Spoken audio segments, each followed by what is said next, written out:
So I never actually played Outlast. Shocking, I know, considering my outspoken love for survival horror, but honestly I never even bought it.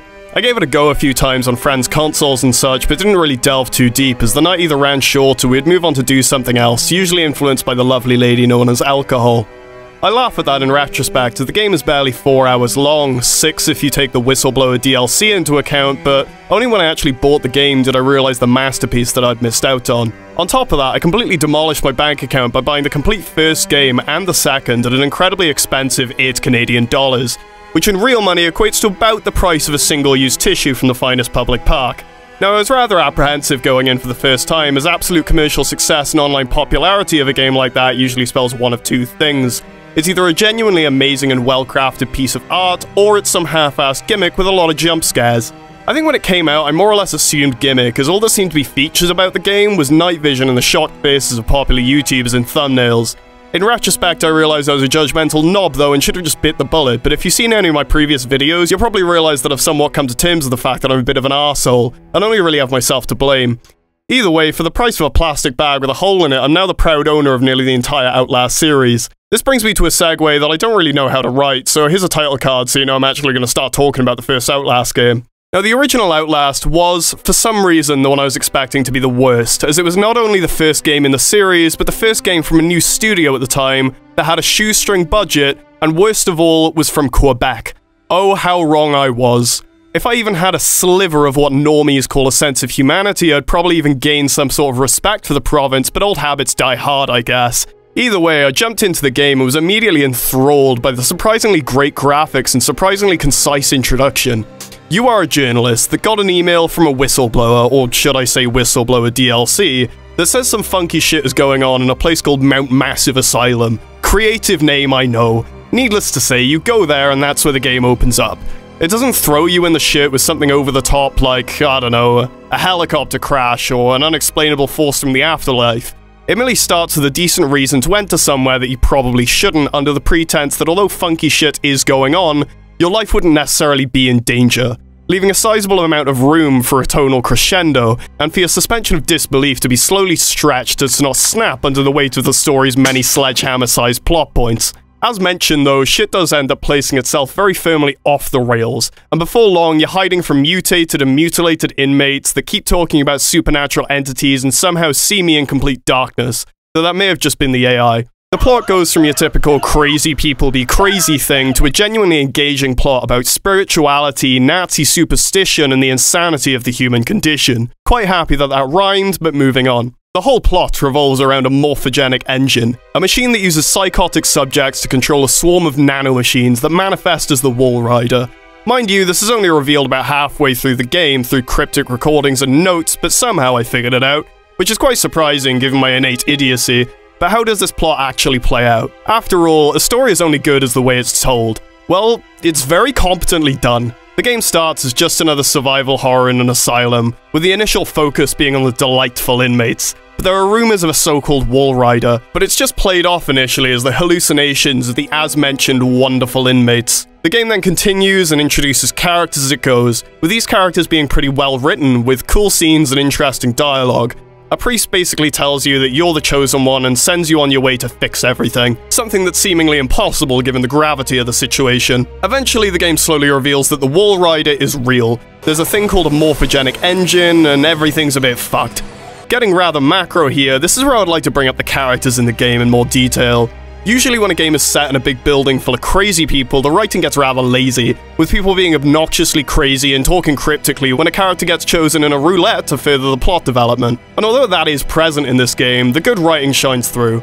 Take DuPont and DuPont, for example, or as I knew them before googling their names, the two polite naked guys. They're two stark-bollock naked men that politely discuss with each other about whatever's going on in the plot at the time. Usually about how they would really like to kill you, though. The first time you actually see them, for example, they're talking again about how they would really like to kill you, but it'd be impolite as the priest asked them not to. Although this could have ended up being quite a basic interaction, the voice acting and demeanor of the writing makes them both uncomfortable but fascinating. This is even reflected in their AI, as they never actually chase you. They're either doing patrols or watching you from the middle distance, only when you actually approach them to get a closer look at their, Faces, do they absolutely demolish you in one hit. Now, another star of the show is the priest himself. Usually when it comes to crazy priests in video games, they're pretty one-note, quoting Bible verses and talking cryptically.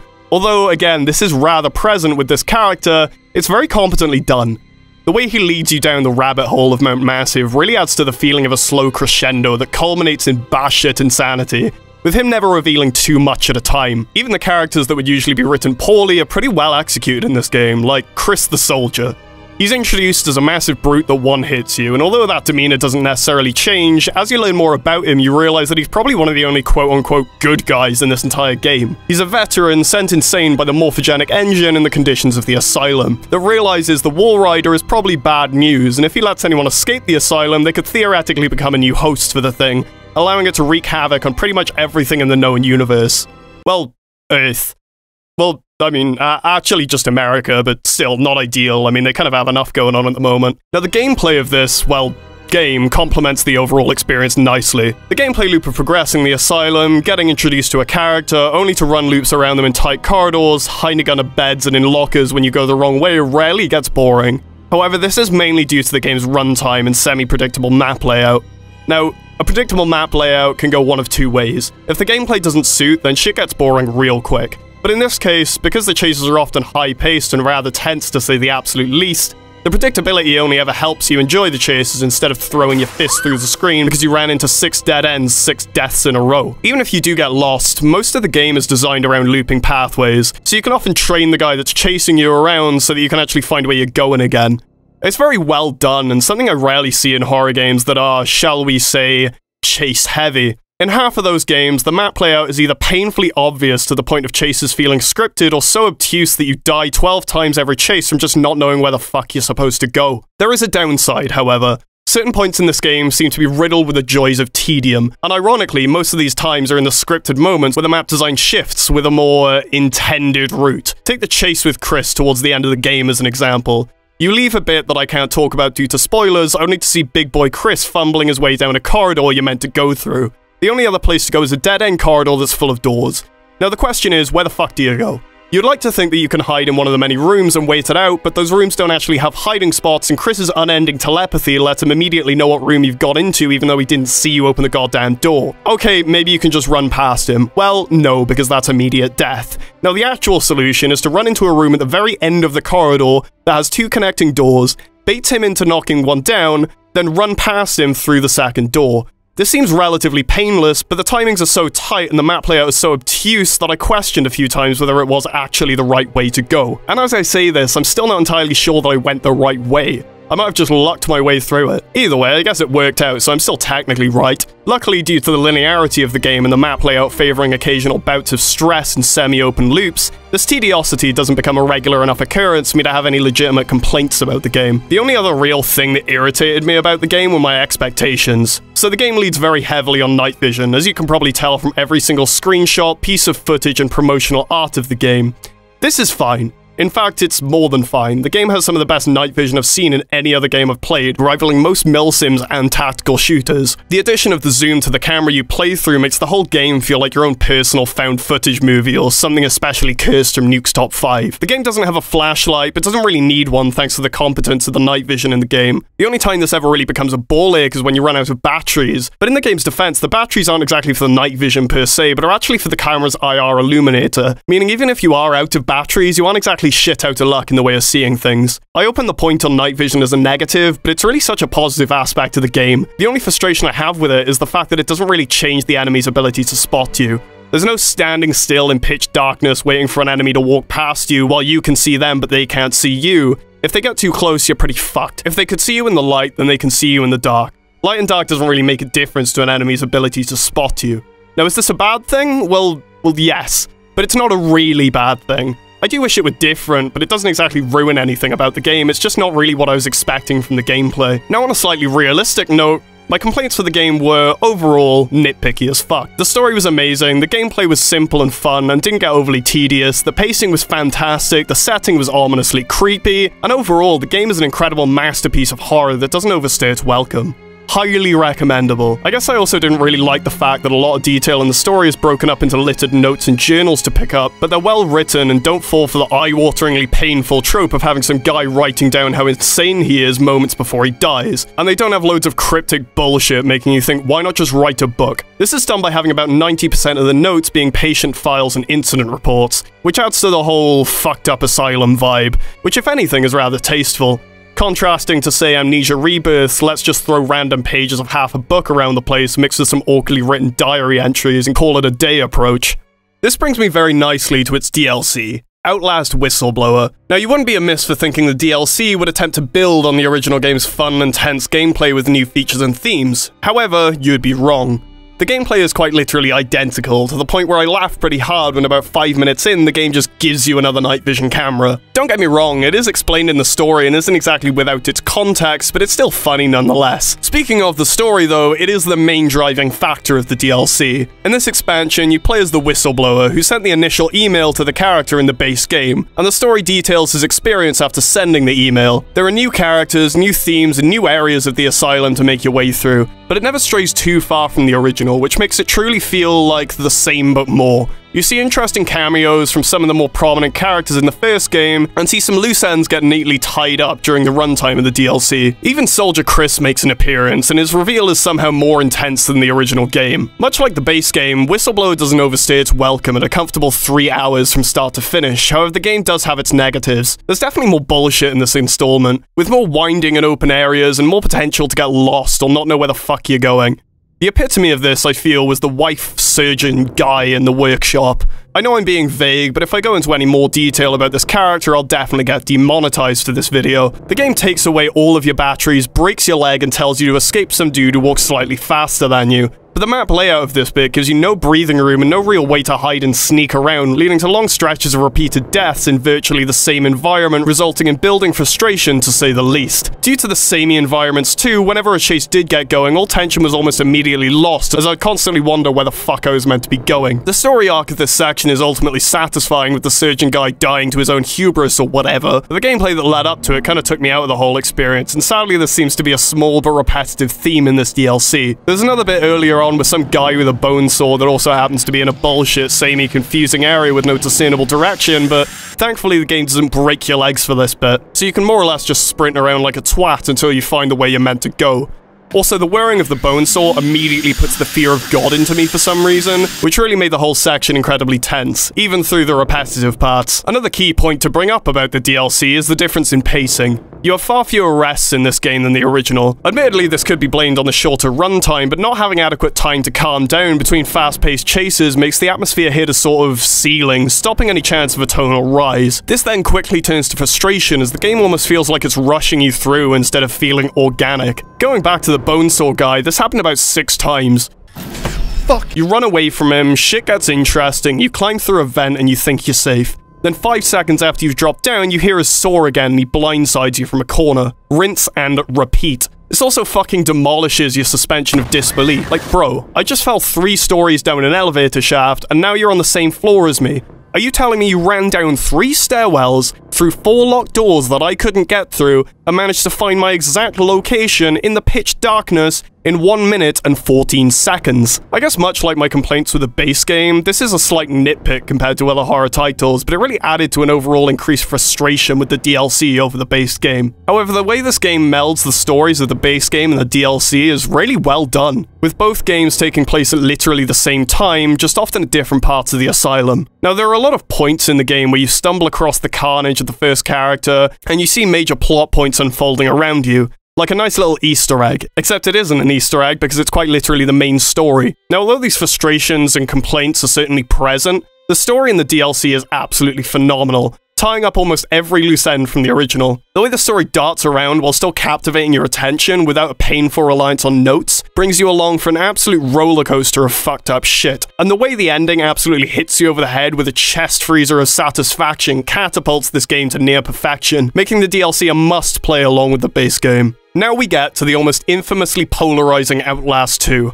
This game was interesting to say the least. Although every negative from Outlast 1 has been uncomfortably magnified and every positive from the original has been drowned in a school toilet, the story beats you see are interesting, if a little cryptic. The gameplay has vast improvements, but is made tedious due to the map layout, and the fine pacing has been drinking espresso in a dark room filled with open cans of petrol. I'm going to start by mentioning a few positives before I systematically whine about the game for 5 straight minutes. The gameplay improvements were nicely done. You can now lock doors, but as a result, if a door doesn't have a lock, then an enemy can just use their brain and open the door, which adds to a bit of strategy when blindly running around. You can now peek around doors you're opening, which is a nice addition, even though I practically never used it. Your camera now has a directional microphone you can use to hear enemies that are far away, which is actually a really cool mechanic that helps with stealth and immersion. Come to think of it, that's about it. Now it's time for me to fumble my way through explaining my experience with the game. So the game starts with you and your wife flying into rural Arizona to investigate the death of a woman who washes up on the bank of a river. Your wife is a reporter and you are a cameraman with a fancy night vision camera. Convenient, I know. Suddenly though, there's a thermonuclear explosion, the helicopter crashes and your pilot gets crucified off screen and your wife is missing. This happens in the space of about 48 seconds. You walk about 15 feet in one direction, find a village that's not supposed to be there, and hear weird things going on around you as the game introduces some of the new mechanics to you. Not the best start to a game, but I guess it's okay. After the show and tell is over, the game puts loads of ominous characters around the place watching you. You find a lot of dead things, and not even 3 minutes into playing, you find a big room full of dead babies. Now, if I'm being honest, this isn't exactly a slow start to a game, but onwards and upwards, I guess. Now, after you pass through the demonetization room, you go further on, get chased, find a cult town thing, find the guy whose daughter died, rescue your wife, then immediately get ambushed in the dark and lose your wife again to some heretics. Probably worth mentioning that the cult and the heretics are at war or something. There's also something about babies with the cult. It's all frankly a bit strange. Now, flashbacks are also a major element of this game, with you repeatedly appearing in a school and having cryptic stuff happen to you. These sections are initially quite interesting, with nothing being too direct as you chase visions of your childhood friend and wake up in the main plot, but this loop meanders its way through various locations, from cult towns to caves to mines to more cult towns. Actually, in retrospect, I realized the only 3 areas in the game are underground, in a cult town, or in a forest, with all these areas being littered with cryptic notes from insane people and literal pages from a Bible written more cryptically than ever. The story gradually reveals more plot points with very little explanation, and after about 7 hours of gameplay, the game just kind of ends. No fucking way. No fucking way does the game just end. What? Dude, what? How? That made no sense. Nothing is really explained, and the story beats that do happen are incredibly cryptic to the point where when I finally finished the game, I typed about 2,000 words into this very document about how shit the story was and how nothing was ever resolved. This is one of those games where I had to watch a full story explanation video when I finished it. Turns out those Bible passages I picked up, skimmed and immediately forgot about, are almost the entire explanation for the story of this game, with further explanation coming from a single note in the first game and a single note in this game hidden in one of the many houses you come across. Now granted, taking these notes into account, the story is rather interesting with many winding turns and complex plot points, but it's told with all the gusto of a 5-year-old at a book reading. The main cultist leader, the man who most of this game technically revolves around, has 2 minutes of screen time. The second of those minutes being when he says he's failed and explores the resistance his neck has to knives. This takes place exactly 30 seconds after your wife gives birth to a baby that may or may not exist, only to fail a QuickTime event, and 30 seconds before going outside to find literally everyone in the game dead and dying to a thermonuclear explosion. Roll credits. Now, if you think I haven't given enough context to this, you'd be right. However, in my defense, I'm just going off what the game's actually given me. There's some stuff with babies for some reason, some stuff about this war between the heretics and cultists, some vague stuff about Murkoff and a radio tower that's revealed in 2 notes, spanning across 2 separate games, and that's kind of it. As previously mentioned, I was completely in the dark as I didn't think to stop the flow of gameplay every 37 seconds when I found yet another Bible verse in hopes to piece together the shattered remains of average writing. So when the ending flops its oddly shaped plot onto the table, leaving you to stare uncomfortably, I was underwhelmed at best and angry at worst. I felt, more or less, like I'd just wasted another 7 hours of my life on another fucking cryptic-ass horror game that thinks its story is so good that it doesn't actually have to be told. This isn't even mentioning the absolute hell I had with the gameplay itself. On the upside, the crescendo with the school and your old friend is rather well executed and straightforward enough where I actually understood what was going on without having to read 27,000 barely readable notes, but the gameplay surrounding it turned from interesting to about as engaging as sex with an industrial belt sander. It's also a bit strange, to be frank. Why is your main character suddenly having this mental epiphany right now? Surely you'd be more worried about the baby-killing cultists or the nympho heretics, but who am I to judge this man's priorities, I guess? Now, many of the plot points that actually reveal themselves to you turn out to be ultimately unsatisfying too, which just adds to the annoyance. A clear example of this is when you're running away from an enemy that's been stalking you the entire game. One thing leads to another, you hit a dead end and have nowhere to go. The game clearly thought that it didn't have anywhere to go either and pulls the most bullshit Deus Ex Machinas of all time. And the enemy quite literally gets kebabbed by a big metal pole that falls from the sky. Is there any explanation from the plot? Like fuck there is. It just kind of happens. Sure, there's some kind of storm going on at that point in the game, but for a game that has cultists, heretics, supernatural stuff, phantom pregnancies, and cosmic horror explosions, it's pretty far-fetched. So how is the gameplay? Strange. As mentioned, the general improvements to the gameplay are a more than welcome addition. It would just be great if they were actually utilized. Unlike the original game, the layouts of these levels are far more open-ended and easier to get lost in. However, this game is far more linear in mission design and scripted sequences. The combination of these two lovely changes make the general gameplay loop wandering around somewhere for half an hour trying to find where you're supposed to go, only to end up stumbling on some enemy trigger leading to being chased around a confusing area as you shout to yourself in confusion of what the fuck you're supposed to be doing. The enemy pathing always has a tendency to stalk you, which makes some objectives outright tedious, and the map design means as soon as you do get in a chase, you basically need to just hope you stumble on the right thing to do. This can be stressful, which wouldn't necessarily be a bad thing if the pacing reflected that, but instead of casual rests and tonal shifts, the game just kind of twists the throttle every 4 seconds, making the pacing outright breakneck. If the game's map layout reflected the story's linearity, then that would be more or less fine. But all it does is add more chaos and frustration to the fucking tedious gameplay loop of stumbling on a new area, taking ages to find where to actually go, getting introduced to an enemy, and getting killed by them 14 times in either stealth or a chase before lucking your way to the exit. This isn't even mentioning the repetitive scripted chases. Outlast 1 has plenty, but the map design meant you rarely go the wrong way, and thus rarely died, making you take in the stress and atmosphere in a way that improves the experience. Outlast 2 says fuck that, and makes every chase twice as scripted and twice as convoluted. You have 3 doors you could try, but only time to try 1. Sucks to suck, bucko. Turns out you're supposed to crawl under this house. You're in a cave in a tense chase with multiple ways to go. Skill issue. Half of those paths are dead ends. Should've gotten clairvoyance when you had the chance, you little shit. Now I know I'm essentially complaining about dying in a video game, how big of me. However, when dying in a horror game, you either get further sucked into the experience, like an Alien Isolation, or you get frustrated, like an Amnesia Rebirth. And as soon as a horror game becomes frustrating, almost all tension and horror is lost. That's kind of the curse of horror games. You need to make all your character deaths feel fair while maintaining a sense of direction, otherwise the game turns from a horror game into a run around like a headless chicken trying to find the obtuse objective simulator, or as I like to call it, trying to find an open liquor store at 10 PM in Canada simulator. Overall, this is one of those horror games that underexplains its story and decides that directionless running is a good substitute for actual gameplay. Now sometimes this works, if the story is grounded in reality and if the map design means you end up going where you need to go.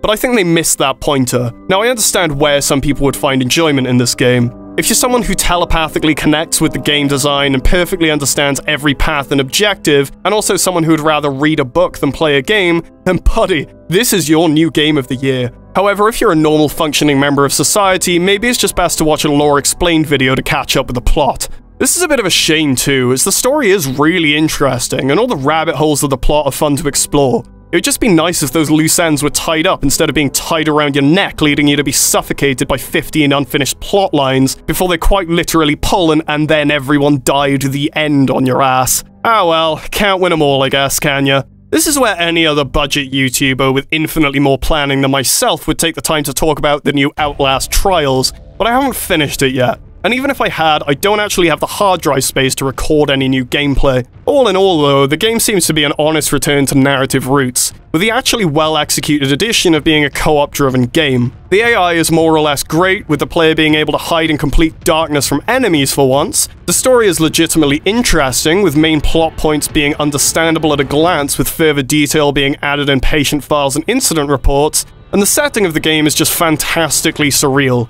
The supernatural elements are more or less back, but they're still semi-grounded in reality by revolving around player sanity, and they actually improve the gameplay. On top of all this, the graphics are amazing and the gameplay loop is fun yet addictive, with many differing objectives and difficulties to make every trial feel different, even though there are only about 4 maps. All in all, Outlast Trials is actually great. Apparently it falls a bit short as a single-player experience, so if you don't have any friends, then fucking sorry, bucko, life's not really working out for you, is it? But if you do have friends to play with, then I would recommend you do. As glad as I am to be ending this video on a positive note, I still can't get the absolute confusion of Outlast 2 out of my head. The game nearly turned me off the entire series, if I'm being honest, and I'll still rant about the game whenever I get the chance. But in fairness, it's not the first game I've played with a decent story that the writers clearly didn't know how to tell. It's just a shame that it came directly after Outlast and Whistleblower, 2 of not only the best horror experiences I've ever played, but some of the best games I've ever played. If you've never actually gone back and played the original Outlast and its DLC, please do. It's very cheap and actually amazing. It holds up, and I promise you'll have an amazing, if stressful, time. If you do hate yourself and love reading, give Outlast 2 a go, but either way, neither are really integral to the plot of Trials,